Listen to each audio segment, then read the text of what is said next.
Hey guys, what's up? How y'all doing? I'm here to talk to you guys about the new episode of My Hero Academia on Season 7 on Episode 2 or Episode 140. This episode right here was actually pretty awesome in the way how it was done, but I only have one small nitpick about it. Well, just in the story, if anything. I think everything else seems okay and nice, so if anything else, let's just get the story right away.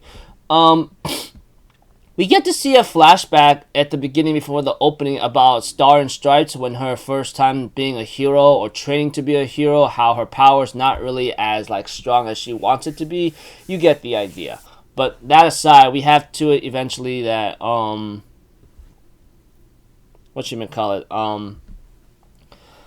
that she gets encouragement from her bros saying, "Hey man, don't try to compare yourself to All Might because it's not very healthy," which is kind of true because we all know how strong All Might is when he was a hero and when he was back in his prime.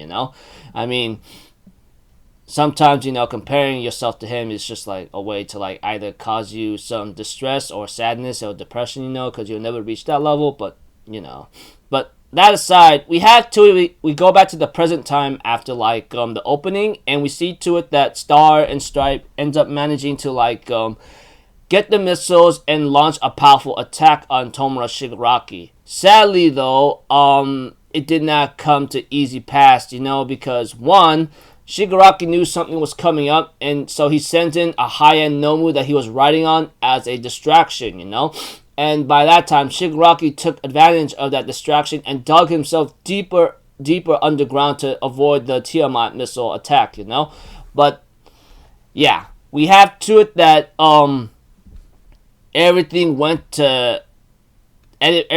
south or went downhill after that because Shigaraki afterwards ends up jumping on each plane and manages to get to Star and Stripe, and Star and Stripe would have been able to crush Shigaraki along the plane of one of the bros she has, but she chose not to because either one, she doesn't want to kill her bro, or two, that he would have regenerated right away and it would be impossible at this point, which could go many ways. We just don't. It was never confirmed. But one thing was certain is that Shigaraki manages to reach Star and Stripe and touch her face, which is already the fatal point.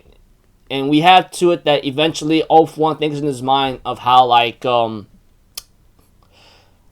it would be very bad if New Order and One For All worked together, because that would have been a combination that he would never be able to beat at all. Even with All-For-One out, he would not be able to still win.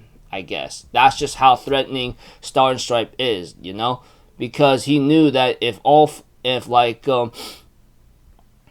New Order and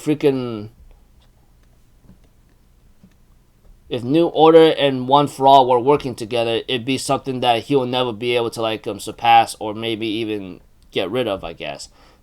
All I know is All-For-One did not like the idea, so that's why he took a very risky gamble that his incomplete body was at and take on Star and Stripe. Eventually, he's glad that he won the bet and ends up stealing not only Star and Stripe or Kathleen Bates' quirk, but at the same time he's able to decay and kill her slowly, or in a certain pace whatsoever. We have to it, one of the bros gets really upset about this and calls her an idiot for not making this for wasting this opportunity. But we have, and eventually Shigaraki, All-For-One fuse together, says, "Ha, he's right, you are an idiot," that kind of thing. But before Shigaraki or All-For-One could use the quirk to the advantage and kill everyone here, we have to it eventually that that Stars and Stripe ends up making one last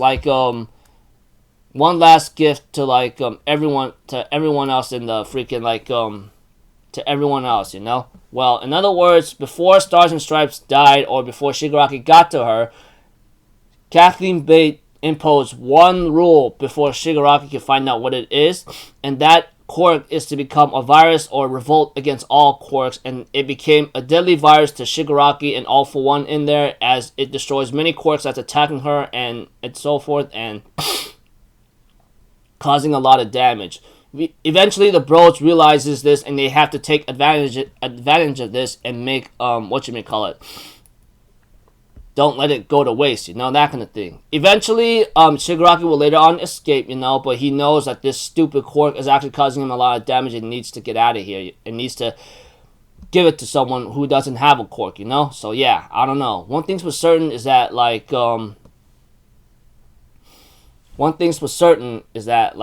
it's not very much, like, a good quirk to keep because it's revolting or becoming a virus to Shigaraki. Eventually, you know, like I said, he escaped and was about to transfer a new order to someone who was quirkless or something like that, but unfortunately for him, the quirk new order calls him an idiot, saying that you won't be able to transfer me, and I'll tell you this right now, John Doe. Someone is going to carry on the mantle to stop you. As long as someone is out there to help out another, the act of heroism will still continue on, you know? That kind of thing. Eventually, as the episode continues on, you know, the narration of Deku is being told right now of how Shigaraki escaped. No one was able to find him, and unfortunately, like, there was no good result out of it. Well, not everything came out a bad result. I mean, the way how, like, New Order came about, you know, that quirk manages to extend everyone's, like, time to get ready and train for about a week, you know, which I thought it was pretty cool. When I saw this in the manga, I thought it was really awesome, you know, that kind of thing. Eventually, all the Class 1A still continues to, like, encourage each other and get ready to go into combat eventually, you know? I don't know. One thing's for certain, next episode is called Villain, and I'm not going to say any more than that, etc. Anyways, I thought this episode was really nicely done. The 2 episodes of Stars and Stripe was actually done nicely.